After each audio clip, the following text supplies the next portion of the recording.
Hello students. इस video में हम डिफरेंट नॉन कॉर्डेट फाइला में रेस्पिरेशन स्टडी करेंगे। तो इग्लिना विरिडिस फाइलम प्रोटोजोआ का मेंबर है। उसमें रेस्पिरेशन जनरल बॉडी सरफेस के थ्रू होता है। तो यूग्लिना क्योंकि पानी में पाया जाता है, जो भी फ्री ऑक्सीजन डिजॉल्व है वाटर में, वो उसकी जो आउटरमोस्ट कवरिंग है पेलिकल, उसके थ्रू डिफ्यूज़न के द्वारा जो है वो रेस्पिरेशन करता है। इस ऑक्सीजन की हेल्प से फिर वो ऑक्सीडेशन रिएक्शंस परफॉर्म करता है, जो कि एंजाइम्स कैटालाइज करते हैं माइटोकॉन्ड्रिया में, और जो एनर्जी लिबरेट होती है उसे एटीपी के फॉर्म में वो एंट्रैप करता है। इसके अलावा जो वाटर और CO2 as a by product form होते हैं इन रिएक्शंस में, CO2 को वो सनलाइट की प्रेजेंस में यूटिलाइज कर लेता फोटोसिंथेसिस के लिए, लेकिन अगर डार्कनेस में वो रह रहा है तो यूग्लिना डिफ्यूज़न के थ्रू CO2 को अपनी बॉडी से जनरल बॉडी सरफेस के द्वारा बाहर निकाल देते हैं। इसी तरह नियंथिस या नेरिस जो फाइलम एनिलिडा का मेंबर है, उसमें भी गिल्स या कोई स्पेशल ऑर्गन्स नहीं पाए जाते रेस्पिरेशन के लिए। रेस्पिरेशन जो भी पूरा होल बॉडी सरफेस है उसके थ्रू ही होता है, लेकिन स्पेशली पैरापोडिया के थ्रू, जिनमें जो कैपिलरी नेटवर्क है वो काफ़ी एक्सटेंसिव होता है। ये थिन होते हैं काफ़ी, और जो कैपिलरी नेटवर्क है एक्सटेंसिव होने के साथ साथ सरफेस की काफ़ी क्लोज प्रेजेंट होता है। तो इसलिए जो एक्सचेंज है कार्बन डाइऑक्साइड का और बाहर जो सराउंडिंग वाटर में ऑक्सीजन है, वो डिफ्यूज़न के थ्रू आसानी से इसमें होता है। इसके अलावा अगर वो बरो में रह रहा है तो उस टाइम पे जो एक स्टडी करंट होना चाहिए वाटर का मेंटेन रखने के लिए, ताकि जो ऑक्सीजन है वो उसे लगातार मिलती रहे, उसके लिए इसमें जो अंडुलेशंस होते हैं बॉडी में परफॉर्म किए जाते हैं, और उससे क्या होता है वो करंट जो है वाटर करंट वो मेंटेन रहता है। बात करते हैं हिरुडिनेरिया की, तो उसमें जो रेस्पिरेशन है उसके लिए भी कोई स्पेशल ऑर्गन्स नहीं पाए जाते। तो हिरुडिनेरिया यानी कैटल लीच में भी जो स्किन है वो रेस्पिरेटरी होती है फंक्शन में, और जो कैपिलरीज हैं वो एपिडर्मिस तक यानी स्किन की जो लेयर है आउटरमोस्ट वहाँ तक एक्सटेंड करती हैं, एक नेटवर्क बना रही हैं, जिससे ब्लड की सप्लाई वहाँ तक होती है सरफेस तक, और जो एक्सचेंज है गैसेस का वो डिफ्यूज़न के थ्रू इसमें होता है। तो कार्बन डाइऑक्साइड जो है हीमोसिलोमिक फ्लूइड जो कि कैपिलरीज में प्रेजेंट है उसमें से निकलकर बाहर पानी में डिज़ोल्व हो जाती है। जो ऑक्सीजन है जो पहले से पानी में मौजूद है डिज़ोल्व स्टेट में, वो अंदर बॉडी में हीमोसिलोमिक फ्लूइड में डिफ्यूज़ होता है। तो स्किन को हमेशा ही जो है वेट रखा जाता है। इसके लिए जो एपिडर्मिस है उसमें कुछ स्लाइम ग्लैंड्स पाए जाते हैं जो कि म्यूकस सिक्रीट करते रहते हैं, ताकि ये इसे एयर में ड्राई होने से रोक सके। इसके बाद हम बात करते हैं पैरासाइट्स में रेस्पिरेशन की। तो फेसियोला हेपेटिका जो शीप लिवर फ्लूक है उसमें जो रेस्पिरेशन होता है वो भी जो यूजुअली एनएरोबिक टाइप का होता है, क्योंकि होता क्या है फेसियोला हेपेटिका लिवर में या जो बाइल डक्ट्स हैं वहाँ पर ये रहती है। तो क्योंकि वहाँ तक ऑक्सीजन कंटेंट जो है बहुत ही लो होता है, फ्री ऑक्सीजन अवेलेबल नहीं होती, तो इसलिए एनारोबिक रेस्पिरेशन इनमें पाया जाता है। इसमें जो है जो ग्लाइकोजन है जो कि रिजर्व फूड की फॉर्म में प्रेजेंट होता है, क्योंकि वहाँ पर तो उसे जो है ब्रेक डाउन किया जाता है एनएरोबिक ग्लाइकोलिसिस के थ्रू, जिसमें ऑक्सीजन का यूज़ नहीं हो रहा है। कार्बन डाइऑक्साइड और फैटी एसिड्स इसमें फॉर्म होता है। Lactic acid main and product है ग्लाइकोलिसिस का। यहाँ पर CO2 तो जनरल बॉडी सरफेस के द्वारा डिफ्यूज़ होकर बाहर निकल जाती है, लेकिन ये लैक्टिक एसिड है उसे एक्सक्रीटरी सिस्टम के द्वारा जो है एक्सक्रीट किया जाता है, एलिमिनेट किया जाता है बॉडी से। अगर किसी तरह से फ्री ऑक्सीजन मिलती है तो ये एरोबिक रेस्पिरेशन भी परफॉर्म कर सकता है। इसी तरह टीनिया सोलियम टेपवर्म में भी जो रेस्पिरेशन है मेनली एनएरोबिक होता है। तो जो ग्लाइकोजन है जो रिजर्व फूड है इनमें, उसका जो है यहाँ पर एनारोबिक ग्लाइकोलिसिस किया जाता है और कार्बन डाइऑक्साइड और फैटी एसिड्स जो है प्रोड्यूस होते हैं। इसके अलावा जो लैक्टिक एसिड है वो भी यहाँ प्रोड्यूस होता है, और अगर कभी भी फ्री ऑक्सीजन मिलती है टीनिया को तो वो उसे कंज्यूम कर सकता है डिफ्यूज़न के थ्रू।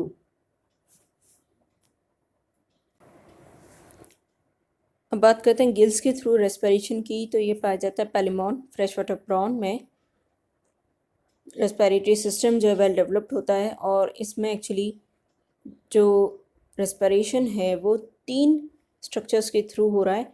एक है लाइनिंग ऑफ ब्रेंकियोस्टिगाइट, जो गिल कवर है उसकी लाइनिंग भी रेस्पिरेटरी होती है फंक्शन में। 3 पेयर्स ऑफ एपिपोडाइट्स जो इसमें पाए जा रहे हैं, और साथ में 8 पेयर्स ऑफ गिल्स या ब्रेंकी इसमें पाए जाते हैं रेस्पिरेशन के लिए। जो गिल्स हैं 8 पेयर्स जो प्रॉन में पाए जा रहे हैं, वो जो है 2 लार्ज गिल चैम्बर्स में प्रेजेंट रहते हैं, और ये गिल चैम्बर थोरैक्स की दोनों साइड पे मौजूद हैं। हर गिल चैम्बर इंटरनली एपिमेरोन से या लेटरल वॉल ऑफ थोरैक्स से बाउंडेड रहता है, और एक्सटर्नली इसे कैरापेस या ब्रेंकियोस्टिगाइट, जो कैरापेस की प्लूरल साइड है कैरापेस की, उसे ब्रेंकियोस्टिगाइट बुलाते हैं, वो इसे कवर करता है। बाकी ये गिल चैम्बर्स जो है इंटीरियरली, वेंट्रली और पोस्टीरियर साइड से ओपन रहते हैं। तो ब्रेंकियोस्टिगाइट जो गिल कवर हैं उनकी जो इनर लाइनिंग होती है वो काफ़ी थिन होती है, वेस्कुलर होती है, उसमें कई सारे ब्लड लेक्यूनी प्रेजेंट होते हैं, और ये एक लार्ज रेस्पिरेटरी सरफेस बना रही है जिसमें एक्चुअली गैसेस एक्सचेंज होता है डिफ्यूजन के थ्रू। इसके अलावा 3 पेयर एपिपोडाइट्स के पाए जाते हैं। ये एपिपोडाइट्स एक्चुअली 3 पेयर जो मैक्सिलिपीड्स के हैं उनके कॉक्सल सेगमेंट से निकलते हैं, और ये आउटग्रोथ होती हैं इंटेगुमेंट की, जो कि हाईली वेस्कुलर होती हैं।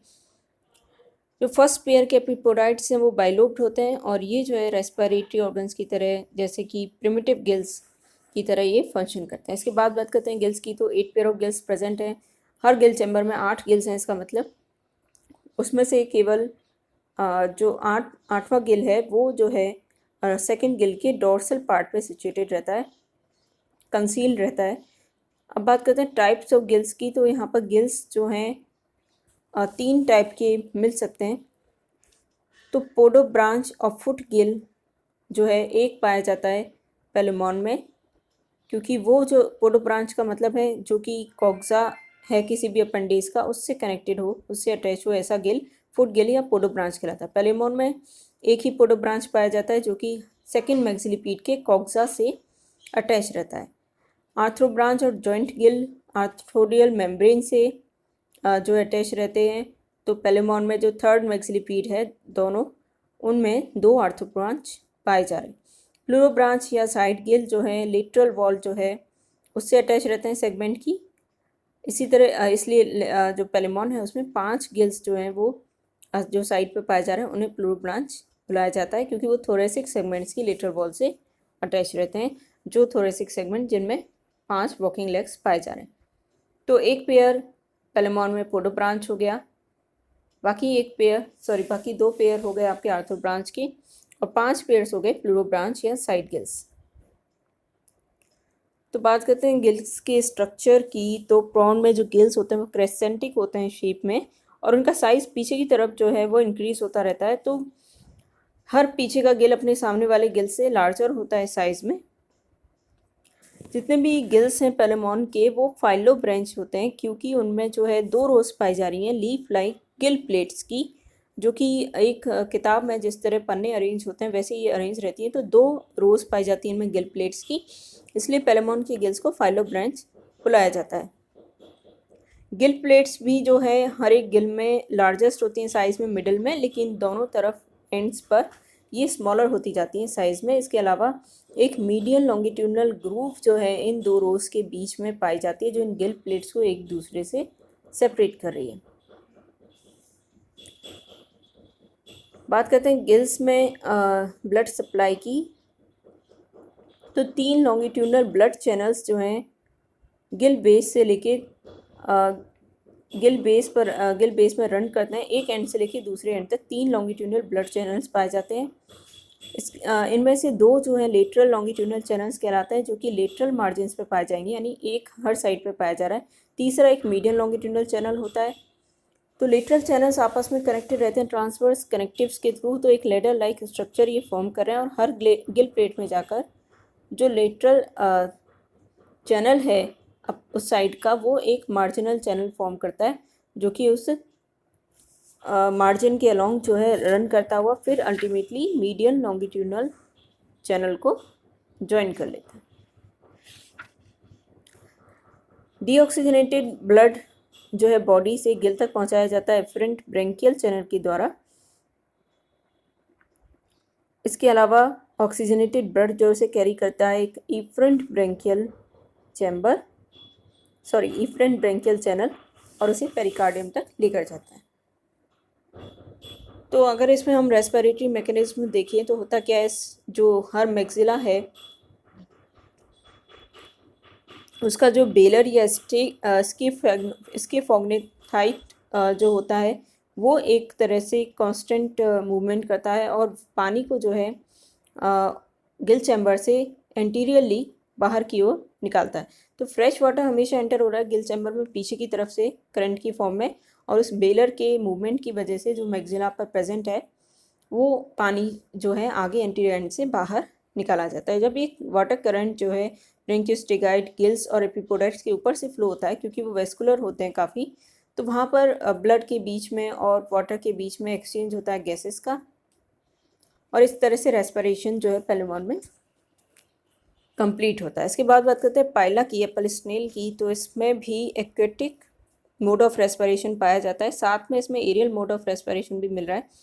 तो एक्वेटिक रेस्पिरेशन के लिए पाइला में एक गिल या टिनिडियम पाया जाता है और साथ में एक पल्मोनरी सैक या लंग होता है एरियल रेस्पिरेशन के लिए। लेफ्ट और राइट न्यूकल लोब्स दोनों प्रकार के रेस्पिरेशन में एक्सेसरी स्ट्रक्चर्स की तरह फंक्शन करती हैं। तो गिल या टिनिडियम की बात करें पाइला में तो एक मोनोपेक्टिनेट गिल जो कि कॉम्ब लाइक होता है, कंघी की समान स्ट्रक्चर होती है उसमें, वो जो है पाइला में पाया जा रहा है। ये ब्रेंकियल चैम्बर की राइट साइड पर सिचुएटेड रहता है। इसमें एक लॉन्ग एक्सिस होती है जिसे टीनिडियल एक्सिस बुलाया जा रहा है, जो कि मेंटल वॉल से अटैच रहती है। ये जो टीनिडियल एक्सिस है इसमें एफरेंट ब्लड वेसल और एक इफरेंट ब्लड वेसल दोनों जो है पाई जाती हैं।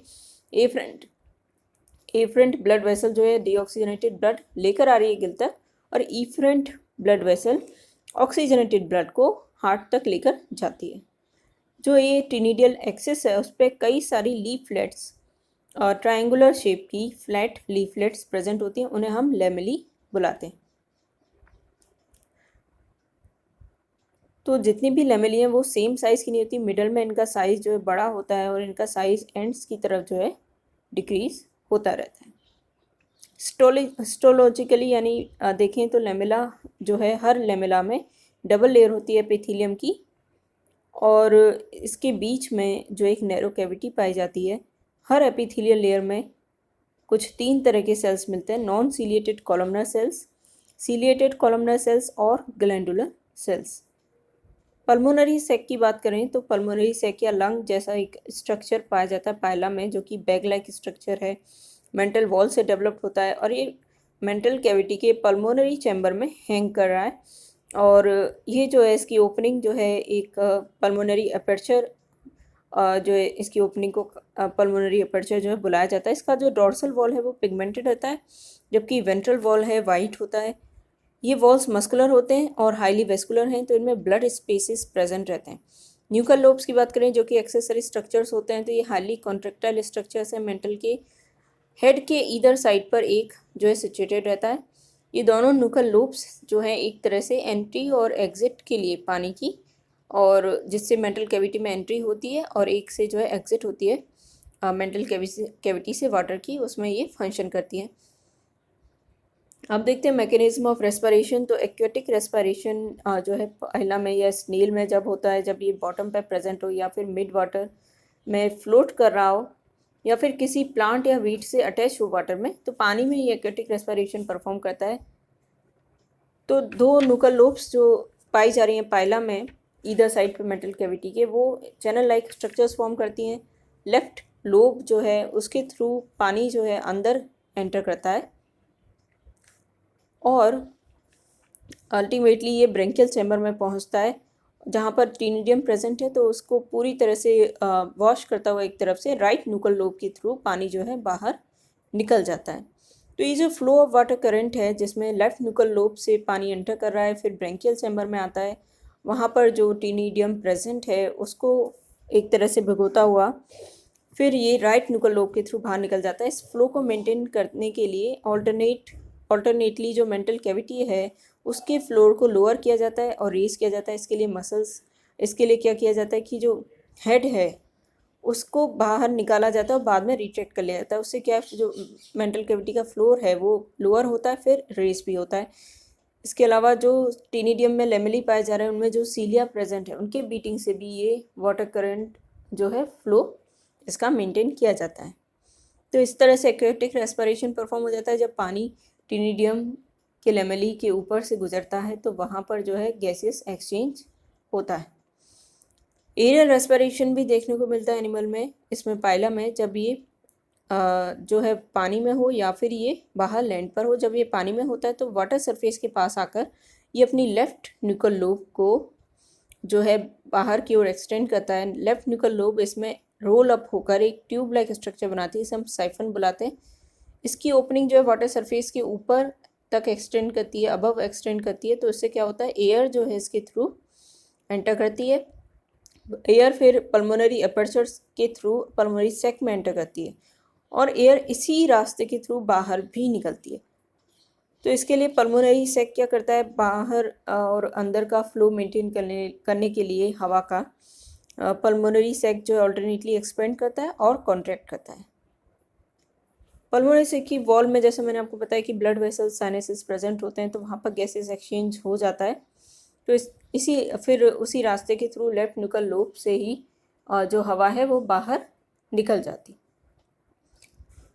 ये जो दो मोड रेस्पिरेशन के पाए जा रहे हैं पाइला में, ये ऑल्टरनेटली होते रहते हैं, लेकिन हो सकता है कि एक मोड ऑफ रेस्पिरेशन को प्रेफर किया जाए दूसरे मोड ऑफ रेस्पिरेशन के ऊपर।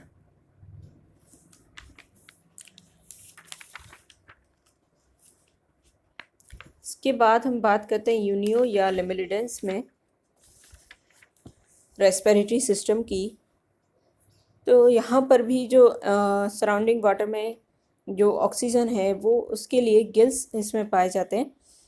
तो दो तरह से इसमें रेस्पिरेशन होता है, एक है मेंटल के थ्रू, जो मेंटल है यूनियो या लेमिलिडेंस में वो वेस्कुलर होती है। इसके अलावा एक पेयर गिल्स का या टीनिडिया का पाया जाता है। जो गिल्स हैं लेमिलिडेंस या यूनियो में वो मेंटल कैविटी में प्रेजेंट होते हैं, एक one on either side of the body. तो इनका जो स्ट्रक्चर है वो देखें तो ये यू लेमेली ब्रांच टाइप के होते हैं गिल्स। हर गिल जो है एक्चुअली दो हाफ गिल से मिलकर बना है, जिन्हें डेमी ब्रांच या लेमिनी कहते हैं, जो कि साइड बाय साइड प्रेजेंट है। तो हर गिल में दो लेमिनी पाए जा रहे हैं, ये सिमिलर होते हैं और साथ में हर लेमिना जो है वो इन टर्न दो सिमिलर प्लेट्स का बना होता है, जिन्हें हम लेमिली बुलाते हैं। जो ये दो लेमिली हैं हर लेमिनी में, उनके बीच में कई सारे वर्टिकल सेप्टा पाए जाते हैं। इन्हें इंटर लेमिलर जंक्शंस जो है वो बुलाया जाता है। तो इन जंक्शंस की वजह से क्या है, कई सारे वर्टिकल कंपार्टमेंट्स फॉर्म हो रहे हैं, जिन्हें वाटर ट्यूब्स बुलाया जाता है।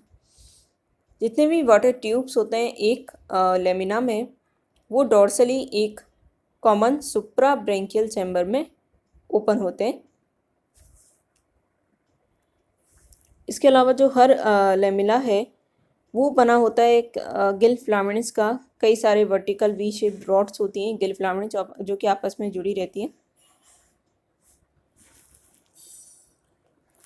तो ये गिल फिलामेंट्स जो होती हैं वी शेप की होती हैं, और क्योंकि ये सभी एक गिल फिलामेंट जो कि एक लेमिना में प्रेजेंट है वो सभी एक जैसी होती हैं, इस कंडीशन को जो है होमो रेप्टिक कहा जाता है। कुछ केसेस में, कुछ स्यूडो लेमिली ब्रांच में हेट्रोरेप्टिक कंडीशन पाई जाती है, यानी गिल फिलामेंट जो है वो दो प्रकार की होती है।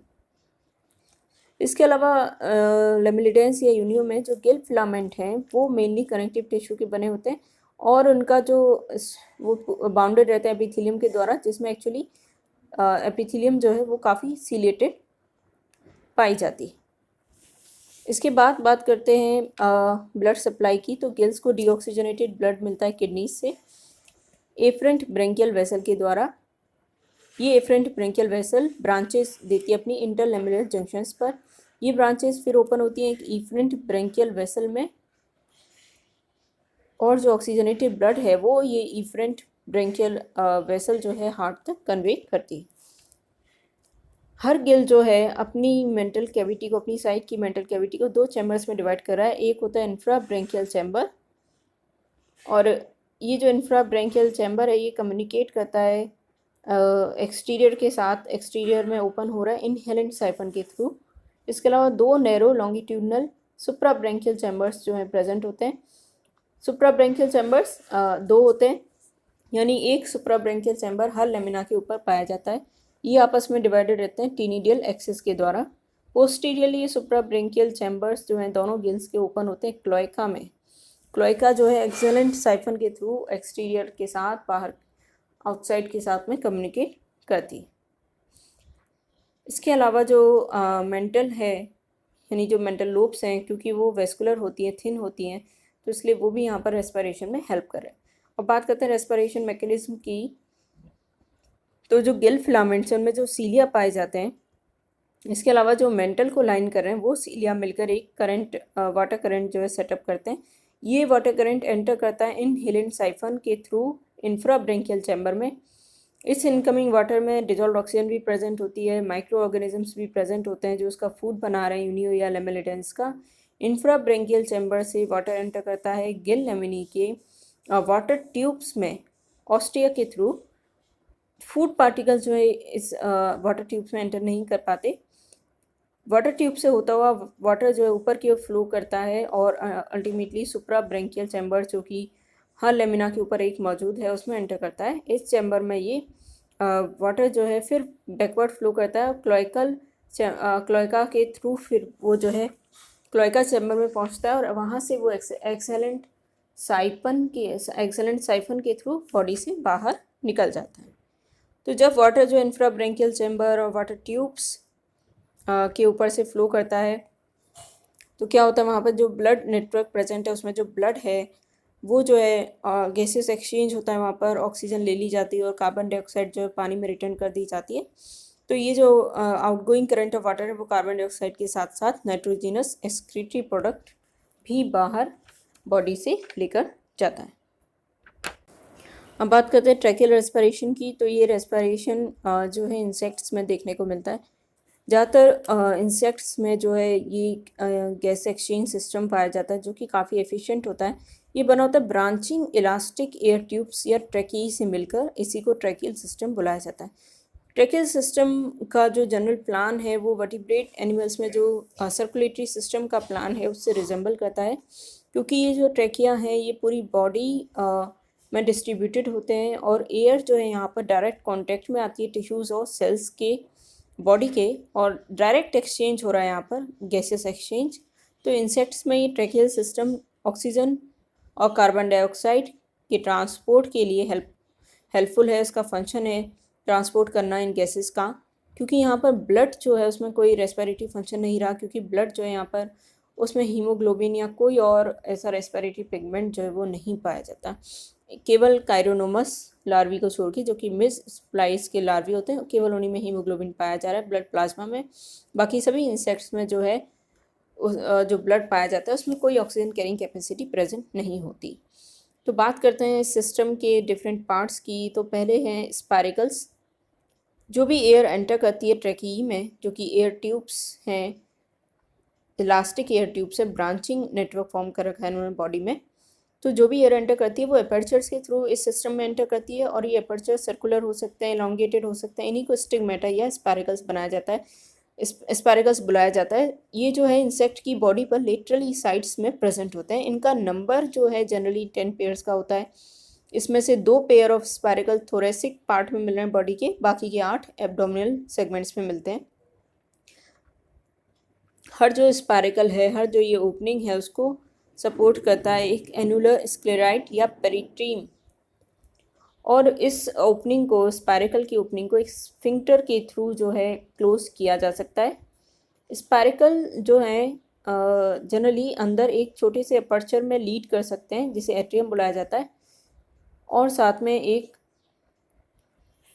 फिल्टरिंग अपैरेटस भी इनमें मिल सकता है, क्लोजिंग अपैरेटस भी इनमें मिल सकता है। लेकिन हो सकता है कि ये किसी चैम्बर में ओपन ना हो, ना ही इनमें कोई फिल्टरिंग अपैरेटस या क्लोजिंग अपैरेटस पाया जाए।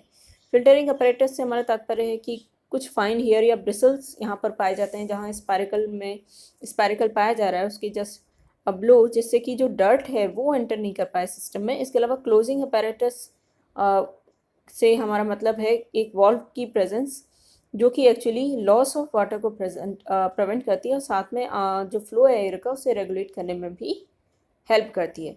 तो स्पायरिकल अंडर खुल सकता है एक एट्रियम में, जो कि एक छोटा चैम्बर है। इसके अलावा उसमें एक फिल्टरिंग अपैरेटस यानी हेयर या ब्रिसल्स पाए जा सकते हैं डर्ट को अंदर एंट्री करने से रोकने के लिए, या फिर उसमें एक क्लोजिंग अपैरेटस भी पाया जाता है जिसमें एक वॉल्व प्रेजेंट होती है जो कि रेगुलेट करती है एयर का फ्लो।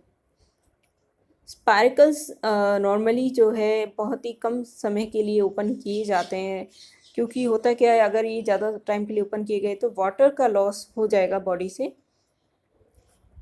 तो यहाँ पर का मसल्स पाई जाती हैं इन्हें कॉन्ट्रैक्ट करने के लिए, इस अपर्चर को क्लोज करने के लिए, और ओपनिंग के लिए जो सराउंडिंग क्यूटिकल है वो जो है वो काफ़ी इलास्टिक होती है। तो जब मसल रिलैक्स की जाती है, क्लोजर मसल, तो ये जो क्यूटिकल है, इलास्टिक क्यूटिकल, वो इन्हें ओपन कर देती है।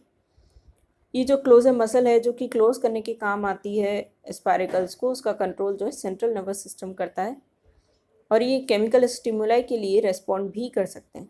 इसके बाद बात करते हैं ट्रैकी की। तो स्पायरिकल्स जो अल्टीमेटली लीड करेंगे ब्रांचिंग ट्यूब्स में, एनास्टोमोजन ट्यूब्स होती हैं ये, जिन्हें ट्रैकी बुलाते हैं। ये एक्चुअली फॉर्म होती हैं क्यूटिकल के इन्वेजिनेशन से।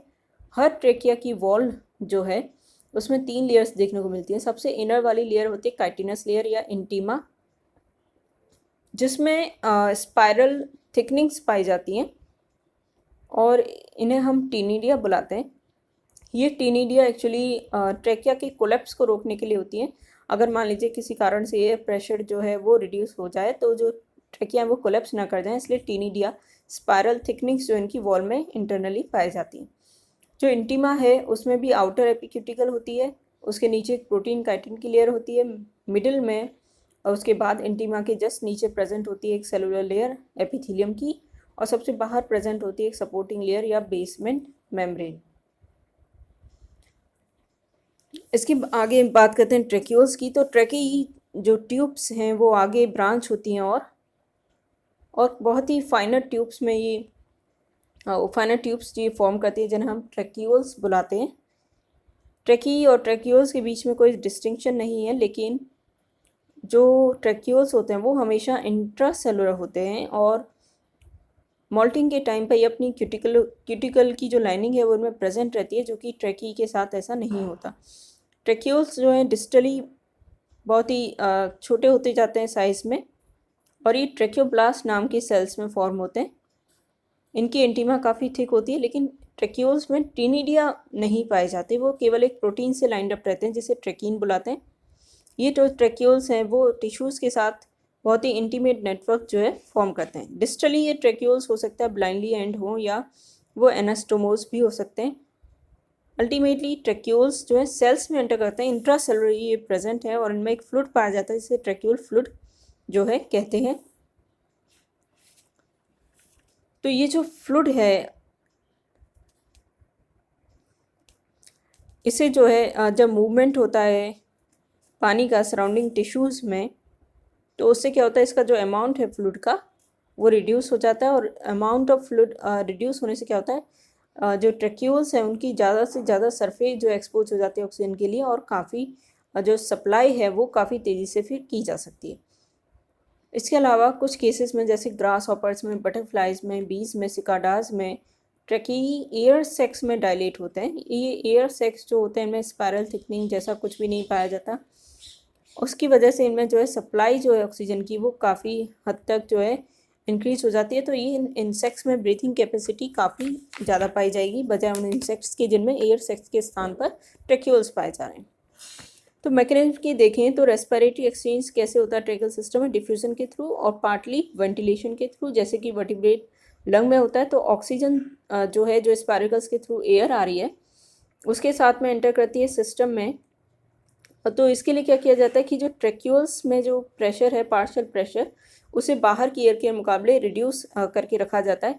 तो इससे अपने आप जो है एयर एंटर करती है सिस्टम में, और जो ऑक्सीजन है अल्टीमेटली वो टिश्यूज़ के जो टिश्यूज़ हैं उनमें जो फ्लूइड है उनके साथ में ऑक्सीजन का एक्सचेंज होता है, CO2 बाहर डिफ्यूज़न के थ्रू निकाल दी जाती है। तो कुछ छोटे इंसेक्ट्स में जैसे कि ड्रोसोफिला में जो ऑक्सीजन है उन्हें डिफ्यूज़न के थ्रू सफिशिएंटली मिल जाती है, लेकिन अगर कोई लार्जर इंसेक्ट है तो उसमें डिफ्यूज़न के साथ साथ जो है जो वॉल्यूम है ट्रेकियल सिस्टम में उसमें भी चेंजेस की जाते हैं, वेंटिलेशन किया जाता है जिससे कि उन्हें अच्छे से ऑक्सीजन जो है मिल सके।